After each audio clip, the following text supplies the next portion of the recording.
ورحمۃ اللہ وبرکاتہ۔ یہ ہیں میرے بہت پیارے سادہ لوگ، ہمدرد مخلص دوست میاں محمد ارحم طاہر، جنہوں نے ساری عمر سروسز اسپتال کی بجلی کی فراہمی بطور چیف الیکٹریشین و اسٹور انچارج جاری رکھی۔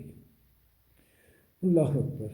ایک دکھائی نہ دینے والا کارکن، ایک فرشتہ صفت انسان جو لاکھوں مریضوں کو زندگی کی بازی کھیل جانے سے محفوظ رکھنے میں پیش رہے۔ اللہ اکبر!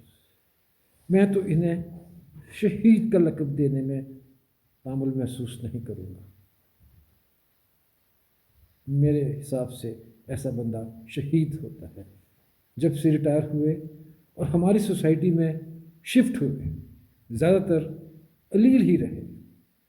اللہ، پتہ نہیں کیا کیا ان کے ساتھ مسائل تھے، اور سوسائٹی والوں سے درخواست کرتے رہے، ان سے التجا کرتے رہے، ان سے ہر وقت جا کے ملتے رہے کہ خدا را یہاں ایک چھوٹا سا اسپتال یا ڈسپینسری بنا دیں تاکہ اگر کوئی بیمار پڑ جائے تو اسے دور نہ جانا پڑے، جہاں سے اسپتال وغیرہ بہت دور ہے۔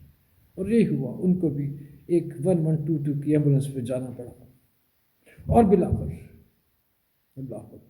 بالآخر اللہ تبارک و تعالیٰ نے ان کی سن لی، اور سوسائٹی نے اپنے دفتر میں ڈسپنسری کے قیام کا اعلان کر دیا۔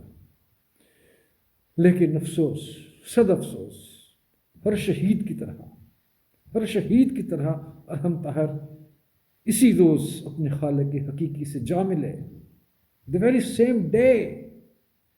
انا للہ و انا الیہ راجعون۔ اللہ ان کی شہادت قبول فرمائے اور درجات بلند فرمائے، آمین ثم آمین۔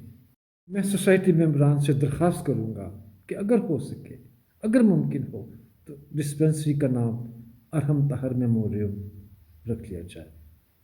السلام علیکم ورحمۃ اللہ۔